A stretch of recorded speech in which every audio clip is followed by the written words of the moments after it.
So ವಿಮಾನ ದುರಂತದ ಬಗ್ಗೆ ಅಹಮದಾಬಾದ್ ಪೊಲೀಸರು ಮಾಹಿತಿಯನ್ನ ನೀಡಿದ್ದಾರೆ. ವಿಮಾನ ದುರಂತದಲ್ಲಿ ಯಾರೂ ಬದುಕುಳಿದಿಲ್ಲ. ಓಕೆ, ಇದು ಗುಜರಾತ್ನ ಪೊಲೀಸರು ನೀಡ್ತಾ ಇರುವಂತಹ ಮಾಹಿತಿ. ಸ್ವತಃ ಅಲ್ಲಿನ ಪೊಲೀಸ್ ಮಾಹಿತಿಯನ್ನ ನೀಡ್ತಾ ಇದ್ದಾರೆ. ಎಪಿ ಸುದ್ದಿ ಸಂಸ್ಥೆಗೆ ಅಹಮದಾಬಾದ್ ಪೊಲೀಸರೇ ಕೊಟ್ಟಿರುವಂತಹ ಒಂದು ಮಾಹಿತಿ ಇದು. ಹಾಗಾಗಿ ಅಸೋಸಿಯೇಟೆಡ್ ಪ್ರೆಸ್ ಆಫ್ ಈಗ ಮಾಹಿತಿಯನ್ನು ಅವರು ನೀಡಿರುವಂಥದ್ದು. ವಿಮಾನ ದುರಂತದಲ್ಲಿ ಯಾರೂ ಕೂಡ ಬದುಕುಳಿದಿಲ್ಲ. ಇದನ್ನ ಸ್ವತಃ ಅಹಮದಾಬಾದ್ ನಗರ ಪೊಲೀಸರು ನಮಗೆ ಮಾಹಿತಿ ನೀಡಿದ್ದಾರೆ ಅನ್ನುವಂಥದ್ದನ್ನು ದಿ ಅಸೋಸಿಯೇಟೆಡ್ ಪ್ರೆಸ್ ಅನ್ನುವಂಥ ಸುದ್ದಿ ಸಂಸ್ಥೆ ಈಗ ವರದಿ ಮಾಡಿದೆ. ಅಂದರೆ ಯಾರೂ ಸರ್ವೈವರ್ಸ್ ಇಲ್ಲ, ಯಾರೂ ಬದುಕುಳಿದಿಲ್ಲ ಈ ಒಂದು ದುರಂತದಲ್ಲಿ ಅಂಥೇಳಿ ನೋಡಿ. ಆ ಒಂದು ಟ್ವೀಟ್ ಮಾಡಿದೆ ಈಗ ದ ಅಸೋಸಿಯೇಟೆಡ್ ಪ್ರೆಸ್ ಅಂತ ಏನು ಹೇಳ್ತೀವಿ ಸುದ್ದಿ ಸಂಸ್ಥೆ. ಬ್ರೇಕಿಂಗ್ ಅಂತ ಹೇಳಿ ಹಾಕಿ, there appear to be no survivors from Air India flight to London that crashed in Ahmedabad ಅಂತ ಹೇಳಿದ್ರೆ ಯಾರೂ ಕೂಡ ಬದುಕುಳಿದಿರೋದು ಸಾಧ್ಯತೆಯೇ ಇಲ್ಲ. ಈ ಏರ್ ಇಂಡಿಯಾ ಫ್ಲೈಟ್ ದುರಂತ ಏನಾಯ್ತಲ್ಲ, ಲಂಡನ್ಗೆ ಹೋಗ್ತಾ ಇದ್ದಂಥ ಒಂದು ವಿಮಾನ ಅಹಮದಾಬಾದ್ನಲ್ಲಿ ಆಗಿರುವಂಥ ಈ ಒಂದು ದುರಂತದಲ್ಲಿ ಯಾರೂ ಕೂಡ ಬದುಕುಳಿದಿರೋ ಸಾಧ್ಯತೆ ಇಲ್ಲ. Cities police chief tells AP ಅನ್ನುವಂಥದ್ದನ್ನು ಕೂಡ ಅವ್ರು ಹೇಳಿದ್ದಾರೆ. ಅಂದರೆ ನಗರ ಪೊಲೀಸರು ಈಗಾಗಲೇ ದಿ ಅಸೋಸಿಯೇಟೆಡ್ ಪ್ರೆಸ್ ಸುದ್ದಿ ಸಂಸ್ಥೆಗೆ ಕನ್ಫರ್ಮ್ ಮಾಡಿದ್ದಾರೆ ಅನ್ನುವಂಥದ್ದನ್ನು ಹೇಳ್ತಾ ಈ ಒಂದು ಸುದ್ದಿಯನ್ನು ಈಗ ನೀಡಿದ್ದಾರೆ ಅಸೋಸಿಯೇಟೆಡ್ ಪ್ರೆಸ್ ಸುದ್ದಿ ಸಂಸ್ಥೆಯವರು. ಸೊ ಅಲ್ಲಿಗೆ ಈ ದುರಂತದಲ್ಲಿ ನಾವು ಮಧ್ಯಾಹ್ನದಲ್ಲೂ ಕೂಡ ಮಾತಾಡ್ತಾ ಇದ್ವಿ, ಬಹುಶಃ ಸಾವು ನೋವಿನ ಸಂಖ್ಯೆ ಜಾಸ್ತಿ ಆಗಬಹುದು ಅನ್ನುವಂಥ ಒಂದು ಅಂದಾಜಿತ್ತು. ಯಾಕಂದರೆ ಈ ಅವಶೇಷಗಳನ್ನು ಗಮನಿಸ್ತಾ ಹೋದರೆ, ಯಾಕಂದರೆ ಒಂದು ಕ್ರ್ಯಾಶ್ ಆದ ತಕ್ಷಣ ಹೊತ್ಕೊಂಡಿರುವಂಥ ಒಂದು ಬೆಂಕಿ ಆ ದೃಶ್ಯಗಳಲ್ಲಿ ನಾವು ನೋಡ್ತಾ ಇದ್ದ ಹಾಗೆ ಹೋಗಿ ನೆಲಕ್ಕೆ ಅಥವಾ ಆ ಒಂದು ಬಿಲ್ಡಿಂಗ್ಗೆ ಅಪ್ಪಳಿಸಿದ ಕೂಡಲೇ ಬೆಂಕಿ ಹೊತ್ಕೊಂಡಿದೆ, ಬ್ಲಾಸ್ಟ್ ಆಗಿದೆ. ದೊಡ್ಡದಾಗಿ ಸೌಂಡ್ ಕೇಳಿಸಿದೆ, ಬ್ಲಾಸ್ಟ್ ಆಗಿ ಬೆಂಕಿ ಹೊತ್ಕೊಂಡು ಉರಿದಿದೆ. ತಕ್ಷಣಕ್ಕೆ ಆಂಬ್ಯುಲೆನ್ಸ್ಗಳಾಗಲಿ ಅಥವಾ ಅಗ್ನಿಶಾಮಕ ದಳ ಆಗಲಿ ಅಲ್ಲಿಗೆ ಹೋಗೋದಕ್ಕೂ ಕೂಡ ಸ್ವಲ್ಪ ಹೊತ್ತು ಬೇಕು. ಯಾಕಂದರೆ ಇಂಥದ್ದೊಂದು ದುರ್ಘಟನೆ ಆಗಿದೆ ಅಂತ ಹೇಳಿ ಅಲ್ಲಿಂದ ಮಾಹಿತಿ ಬಂದು ನಂತರ ಅವರು ಅಲ್ಲಿಗೆ ಹೋಗೋದಕ್ಕೆ ಸ್ವಲ್ಪ ಹೊತ್ತು ಆಗೇ ಆಗುತ್ತೆ.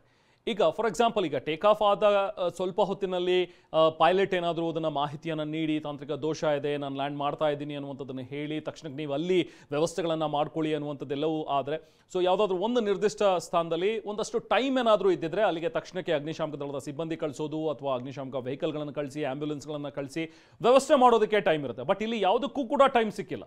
1 ಗಂಟೆ 38 ನಿಮಿಷದ ಸುಮಾರಿನಲ್ಲಿ ಟೇಕ್ ಆಫ್ ಆದಂಥ ಒಂದು ವಿಮಾನ ವಿತಿನ್ 1 ಮಿನಿಟ್ ಕ್ರ್ಯಾಶ್ ಆಗುತ್ತೆ, ಸಿಗ್ನಲ್ ಕಟ್ ಆಗುತ್ತೆ. ಅದಾದ ನಂತರ ಕೆಲವು ನಿಮಿಷಗಳಲ್ಲಿ ಕ್ರ್ಯಾಶ್ ಆಗುತ್ತೆ ಅಂತ ಹೇಳಿದಾಗ ಯಾರಿಗೂ ಕೂಡ ಇಲ್ಲಿ ಮುನ್ನೆಚ್ಚರಿಕಾ ಕ್ರಮಗಳನ್ನು ಕೈಗೊಳ್ಳೋದಕ್ಕೆ ಅಥವಾ ಆಲ್ರೆಡಿ ಅಲ್ಲಿಗೆ ಫೈರ್ ಬ್ರಿಗೇಡ್ ಅವರನ್ನು ಕಳಿಸೋದು ಅಥವಾ ಆಂಬ್ಯುಲೆನ್ಸನ್ನು ಕಳಿಸೋದಕ್ಕೆ ಬಹಳ ಕಷ್ಟ ಸಾಧ್ಯ. ಏಕಾಏಕಿ ಬೆಂಕಿ ಹೊತ್ಕೊಳ್ತು ಅಂದ ತಕ್ಷಣ ಅಲ್ಲೇ ಇದ್ದಂಥ ಅಕ್ಕಪಕ್ಕದವರು ಬೆಂಕಿ ನಂದಿಸೋದಕ್ಕೆ ಪ್ರಯತ್ನ ಪಟ್ಟಿದ್ದಾರೆ. ಬಟ್ ಯಾವುದೋ ಬಕೆಟ್ನಲ್ಲಿ ತೊಗೊಂಡು ಹೋಗಿ ಬಿಂದಿಗೆಯಲ್ಲಿ ನೀರನ್ನು ಸುರಿಯೋದಕ್ಕೆ ಇಲ್ಲಿ ಸಾಧ್ಯ ಇಲ್ಲ. ಅಲ್ಲಿಗೆ ಆಂಬ್ಯುಲೆನ್ಸೇ ಬರಬೇಕು, ದೊಡ್ಡ ಫೈರ್ ಬ್ರಿಗೇಡೇ ಅಲ್ಲಿಗೆ ಬರಬೇಕು. ಸೊ ಅದು ಬರೋವರೆಗೂ ಕೂಡ ಟೈಮ್ ಆಗೇ ಆಗುತ್ತೆ. ಅಷ್ಟರಲ್ಲಿ ಈ ವಿಮಾನ ಸಂಪೂರ್ಣವಾಗಿ ಸುಟ್ಟು ಕರಕಲಾಗಿತ್ತು. ಈ ದೃಶ್ಯಗಳು ಅದನ್ನು ಸಾರಿ ಹೇಳ್ತಾವೆ ನೋಡಿ. ಆ ಎರಡೂ ದೃಶ್ಯಗಳನ್ನು ಗಮನಿಸಿ, ಹಿಟ್ಟಾದ ಕೆಲವು ಸೆಕೆಂಡ್ಗಳಲ್ಲಿ ಬೆಂಕಿ ಕಾಣಿಸ್ಕೊಂಡಿದೆ. ಹೊಡೆದ ರಭಸಕ್ಕೆ ಆ ಬ್ಲಾಸ್ಟ್ನ ಸೌಂಡ್ ಜೊತೆಗೆ ಬೆಂಕಿ ಏಕಕಾಲದಲ್ಲಿ ಕಾಣಿಸ್ಕೊಂಡಿರುವಂಥದ್ದನ್ನು ನಾವಿಲ್ಲಿ ಅಬ್ಸರ್ವ್ ಮಾಡಬಹುದು. ಲೆಫ್ಟ್ ಸ್ಕ್ರೀನಲ್ಲಿ ನೀವು ನೋಡ್ತಾ ಇದ್ದೀರಿ ವಿಂಡೋದಲ್ಲಿ. ಇನ್ನೊಂದು ಕಡೆ ಅವಶೇಷಗಳನ್ನು ತೆರವು ಮಾಡ್ತಾ ಇರುವಂಥ ಕಾರ್ಯಾಚರಣೆ. ಸೊ ಆ ಬೆಂಕಿಯ ಕನ್ನಾಲೆಗೆ ಎಷ್ಟು ಮಟ್ಟಿಗೆ ಇತ್ತು ಅಂತ ಹೇಳಿದ್ರೆ, ಅದರಲ್ಲೂ ಕೂಡ ವೈಟ್ ಫ್ಯೂಯಲ್ ಸುಮಾರು 58,000 ಲೀಟರ್ನಷ್ಟು ವೈಟ್ ಫ್ಯೂಯಲ್ ಈ ಒಂದು ಫ್ಲೈಟ್ನಲ್ಲಿ ಇತ್ತು ಅಂತ ಹೇಳಿ. ಅಹಮದಾಬಾದ್ನಿಂದ ಲಂಡನ್ಗೆ ಸುಮಾರು 9 ಗಂಟೆಯಿಂದ 10 ಗಂಟೆ ಜರ್ನಿ ಇದು.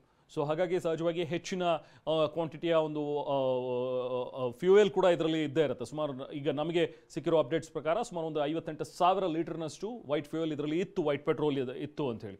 ಸೊ ಅದು ಏಕಕಾಲದಲ್ಲಿ ಬ್ಲಾಸ್ಟ್ ಆದರೆ ಹೇಗಾಗಿರ್ಬೇಡ, ಒಂದು ಸಂಪೂರ್ಣವಾಗಿ ಫ್ಲೈಟನ್ನು ಬೆಂಕಿ ಆಹುತಿಗೆ ತೊಗೊಂಡಿದೆ. ಅದ್ರ ಜೊತೆಗೆ ದೃಶ್ಯಗಳನ್ನು ನೋಡಿ, ಆ ಬಿಲ್ಡಿಂಗ್ನ ದೃಶ್ಯಗಳು, ಒಂದು ಆ ವಿಮಾನ ಹೊಡೆದಿರುವಂಥ ರಭಸಕ್ಕೆ ಬಿದ್ದಿರುವಂತಹ ಅದರ ಗೋಡೆಗಳು, ಮತ್ತೊಂದು ಬೆಂಕಿ ಬಿಲ್ಡಿಂಗು ಕೂಡ ಆವರಿಸ್ಕೊಂಡಿತ್ತು. ತಕ್ಷಣ ಆ ಬಿಲ್ಡಿಂಗ್ನ ಬೆಂಕಿಯನ್ನು ತಹಬದಿಗೆ ತಂದು ನಂತರ ಅಲ್ಲಿದ್ದಂಥವ್ರನ್ನ ಕೆಲವರನ್ನ ಎವಾಕ್ಯುಯೇಟ್ ಮಾಡೋದಕ್ಕೆ ಅಲ್ಲಿದ್ದಂಥ ಸಿಬ್ಬಂದಿಯ ಪ್ರಯತ್ನ ಪಟ್ಟಿದ್ದಾರೆ. ಒಂದಷ್ಟು ಜನರನ್ನ ಆದಷ್ಟು ಬೇಗ ಸ್ಥಳೀಯರು ಕೂಡ ಅಲ್ಲಿ ಲೇಡಿ ಒಬ್ಬರು ಮಾತಾಡ್ತಾ ಇದ್ರು. ಈ ಘಟನೆ ಆದಾಗ ನಾವು ನೋಡಿದಾಗ ಚೀರಾಡ್ತಾ ಇದ್ರು ಮಕ್ಕಳು ಕೂಡ, ಕೆಲವೊಂದಷ್ಟು ಜನ ಅಂಗಲಾಚ್ತಾ ಇದ್ರು ಸಹಾಯಕ್ಕೆ ಅಂತ. ನಾವು ಆಟೋಗಳಲ್ಲಿ ಕರ್ಕೊಂಡು ಹೋಗಿ ಆಸ್ಪತ್ರೆ ಸೇರಿಸಿದ್ವಿ ಅಂತ.